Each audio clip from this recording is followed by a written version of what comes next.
Vous êtes juriste à l'ordre du Conseil des médecins? Oui, tout à fait. Enchanté. Bonjour monsieur. Dites-moi, madame, je vous appelle parce que vous avez vu, il y a plein de gens qui ne mettent pas de masque. Oui. Et qu'est-ce que vous en pensez, vous? C'est normal qu'ils refusent comme ça? Qu'est-ce que vous entendez par gens? Les médecins ou Non, je parle. Il y a des médecins qui s'opposent au port du masque, et puis il y a des gens qui qui veulent pas mettre le masque dans la rue, etc. Et qu'est-ce qu'on peut faire contre ces personnes? Eh bien, écoutez, je crois que les pouvoirs publics ont pris en mesure la problématique, puisque des contraventions peuvent être dressées lorsque ces personnes ne respectent pas les exigences, notamment dans les grandes agglomérations. Et comme vous avez peut-être pu le lire très prochainement, ou c'est depuis aujourd'hui, je ne sais pas, par exemple dans l'agglomération de Marseille, sur tout point de la ville, le port du masque est obligatoire. Donc maintenant, effectivement, vous allez me dire qu'il ne peut pas y avoir un policier dans chaque rue pour vérifier les choses, mais si vous voulez, la population elle-même est en droit en fonction de la situation dans laquelle elle se trouve, de demander à la personne qui est en face d'elle de porter le masque. Oui, c'est-à-dire elle a le droit de se substituer à la police, quoi. Oui, alors se substituer à la police, c'est peut-être un petit peu fort, mais si vous voulez, moi j'ai été voilà, même en dehors de ma qualité de juriste à l'ordre des médecins, il m'est arrivé d'être en présence de personnes, notamment qui servaient un café en terrasse et qui n'avaient pas leur masque. On est en droit de leur demander de mettre le masque comme il doit être prévenu, c'est-à-dire pas sous le menton, mais conformément aux usages. Alors, ce qui est navrant, c'est que certains médecins eux-mêmes, lors de leur consultation, ne respectent pas ces règles. Et nous avons une séance de bureau du Conseil national la semaine prochaine de rentrée, au cours de laquelle cette problématique va être, soulevée. Et je pense que notre institution va réémettre des recommandations vis-à-vis des professionnels médecins qui, s'ils ne le respectent pas et que ça nous vient à nos oreilles, peuvent être poursuivis pour comportement antidéontologique. Bien sûr. Par contre, moi, je voudrais vous poser une question, parce que bon, vous voyez, je suis tout à fait pour le port du masque, mais j'ai entendu et je suis tout à fait d'accord avec ce que vous venez de me dire.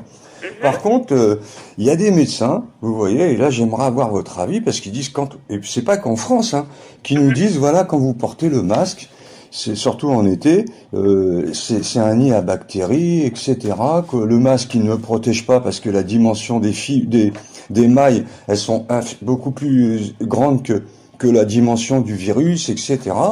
Et donc, moi j'ai vu des images, et là j'ai été interloqué quand même, il y avait des staphylocoques, c'était un nid de bactéries, mais c'était incroyable, vous voyez, ça peut créer des maladies. Il faut respecter aussi les règles de bon usage du masque, qui ont été rappelées à plusieurs reprises. Oui. Donc un masque ne peut pas être porté, enfin les masques jetables, j'entends, ne peuvent pas être portés plus de 3 heures. Et ils doivent être jetés tout de suite. Bah ouais, mais alors moi j'ai vu, alors je vais vous le dire, parce que ça serait bien qu'on puisse dénoncer les gens. Parce qu'il y a des gens qui mettent leur masque, qui mettent les mains sur le masque, qui font n'importe quoi, etc. Non, mais vous avez raison. Ouais, mais alors il faudrait quand même que l'ordre des médecins il donne un ordre national, vous voyez. Il faut qu'on change le masque toutes les 3 heures, comme vous venez de dire, à juste titre d'ailleurs. Ouais, mais on n'a pas d'annonce comme ça à la télévision, vous voyez. Ben oui, mais si vous voulez, vous allez peut-être être surpris, mais si l'ordre des médecins n'a pas, si vous voulez, la mission et dans ses statuts de donner des directives. Ouais, mais le Haut Conseil scientifique, on va dire, c'est-à-dire ceux qui dirigent la France aujourd'hui au niveau sanitaire, ils devraient imposer ça. Et même la police, moi j'ai vu la police, qui respectait pas ça. Ils se mettent les mains sur le masque, etc. Moi ça me fait peur quand je les vois. Peut-être qu'ils vont me contaminer, vous voyez.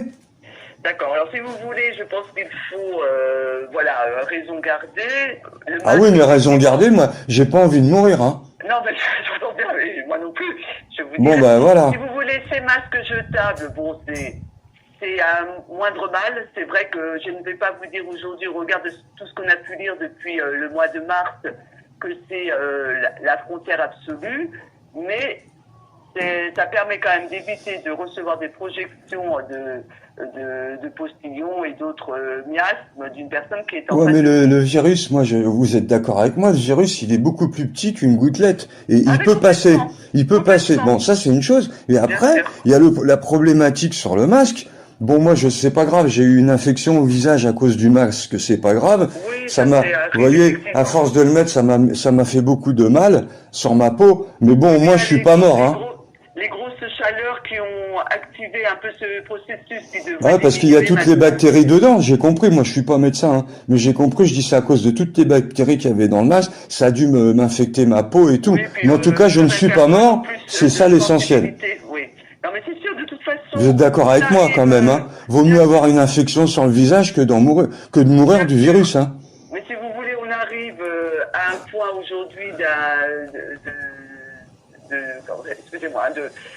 d'un état épidémiologique en France où le port du masque va être généralisé partout. Je pense que la police municipale, la police nationale a dû recevoir des consignes pour dresser des procès-verbaux pour les gens qui ne le respecteront pas. Déjà, ils n'ont pas accès au transport public, ça on l'a vu, même si quelqu'un s'est fait lyncher quasiment à mort parce qu'il demandait à des jeunes de ne pas monter dans le bus il y a quelques semaines de cela. Donc c'est vrai que ces règles s'imposent à la population en France. C'est un geste barrière qui est indispensable, mais qui doit être accompagné du respect de distance entre les individus. Bah moi je me mets à plus d'1 mètre, parce que 1 mètre, voilà. Je me dis peut-être c'est trop court. Je me mets à 2 mètres, moi, vous voyez. Voilà, et surtout. C'est mieux 2 mètres, à votre avis. 2 mètres. Respecter, c'est la distanciation également au sein de membres de famille, parce que dans la rue, certes, on fait peut-être plus attention, mais chez soi, tout un chacun, on va, on vient.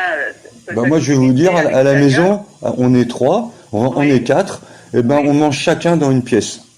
D'accord, bah c'est là vous avez tout à fait on a raison. mis en place des règles de protection intensive. Et on sort chacun un par un de la maison, vous voyez. Voilà. Mais si vous voulez, ce qui est navrant dans cette affaire, c'est que les règles, on les a entendues.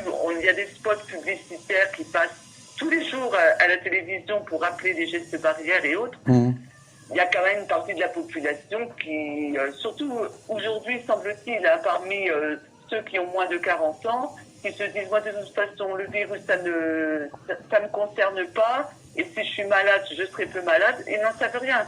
Et on peut avoir un jeune qui peut avoir des effets très délétères parce qu'il aura attrapé le Covid, et on veut éviter ces situations catastrophiques, parce que je pense que la France n'a pas envie d'être complètement reconfinée encore pour 3 mois. Et je voulais vous poser une question, parce que, bon, vous avez vu, il y a des pays qui portent pas le masque, comme par exemple en Suède, ils n'ont pas fait le confinement. Bah, il y a eu beaucoup moins de morts, il y a eu beaucoup moins de morts qu'en France. Alors, c'est à cause de quoi cette différence? Les pays scandinaves, notamment la Suède et la Hollande, qui n'ont mis aucun geste barrière et qui ont préféré laisser circuler le virus dès le début de la pandémie, ont vu un nombre de morts très conséquent. Ah bah non, moi j'ai, alors attendez, ah bon? Mais moi j'ai vu que la Suède, elle était vraiment au ras des pâquerettes au nombre de... Par contre nous, alors moi je vous le dis, je le porte pas dans mon cœur, c'est le professeur Perron, il a dit que quand même l'État, il avait causé la mort de 25 000 personnes gratuitement. Vous vous rendez compte de ce qu'il dit? Oui, enfin, le professeur Perron était un individu que nous regardons avec attention pour d'autres discours qu'il tient sur d'autres pathologies. Mais comment ça se fait qu'il n'y a pas une plainte du gouvernement contre lui? Parce qu'il accuse quand même l'État d'avoir tué 25 000 personnes. Bah, les plaintes, c'est nous qui les faisons, monsieur, et c'est en cours. Ben ah oui, d'accord. Et puis, de médecins, professeurs ou non professeurs, qui sont en cours d'instruction c'est comme sur ça. Ouais, c'est comme le professeur Raoult, vous voyez, il prescrit un traitement où on peut avoir une crise cardiaque. Moi, je sais, je suis cardiaque, alors c'est hors de question que je prenne ça. Hein. Toutes ces personnes ont même s'il y a 4 milliards de gens dans le monde qui le prennent, ben moi je le prendrai pas, je veux pas mourir. Hein. C'est pour ça que je mets mon masque, et ça fait rien que j'ai des mycoses et tout sur le visage. Le principal, c'est que je reste en vie. Tout à fait. Ben écoutez, on est tout à fait dans votre vision des choses, et on espère qu'à l'avenir, les gens seront... Voilà, et par contre, moi je vous demanderais, parce que vous êtes quand même un organisme privé très très reconnu, vous voyez, même dans le monde entier, est-ce que vous pouvez demander à la police de verbaliser un peu plus, parce que c'est pas normal. Même les policiers ne le font pas, hein, et ça c'est pas normal. Et vous voyez, l'autre fois j'étais au supermarché, vous vous rendez compte, madame, il y a un truc de... Alors là, je vais vous poser la question, puisque je sens que vous êtes très compétente dans le domaine. Je suis allé chez Leclerc l'autre fois, et vous vous rendez compte, la caissière, elle touche ma boîte de conserve. Mais elle peut me redonner le virus. C'est pas normal quand même, ça. Ils devraient désinfecter les produits qui passent sur le tapis. Moi, je les prends pas. Hein. Après, ça veut dire, je prends mes gants et dans le chariot, après, sur le parking, je désinfecte tout. C'est ça. J'ai raison? Oui, tout à fait. Ouais, voilà. Mais comment ça se fait que dans les grandes surfaces, ils désinfectent pas? C'est pas normal. Moi, j'ai pas envie que, on est 4 dans ma famille, j'ai pas envie qu'on meure, hein, parce que les mesures sanitaires, elles sont pas suffisantes pour moi. On devrait mettre l'armée dans la rue. C'est sûr. Si vous voulez, elles l'ont été mieux au départ parce que ça faisait peur à tout le monde et il y a un relâchement. Et ils ont pas peur maintenant, voilà. Et donc quand ils ont peur, ils écoutent. C'est normal. Quand ils ont peur, ils écoutent. C'est ça qu'il faut leur faire, c'est leur faire peur. Parce que sans ça, on s'en sortira jamais. Tout à fait. Vous avez raison, monsieur. Voilà. Écoutez, je vous remercie beaucoup, madame. Hein. Je vous en prie, très bonne journée à vous. À vous aussi. Allez, merci beaucoup. J'espère que vous aussi, on va pas mourir parce que c'est grave ce qui se passe. Tout à fait. Entendu, monsieur. Merci, madame. Bonne journée. Au revoir. Au revoir. Elle est pas belle?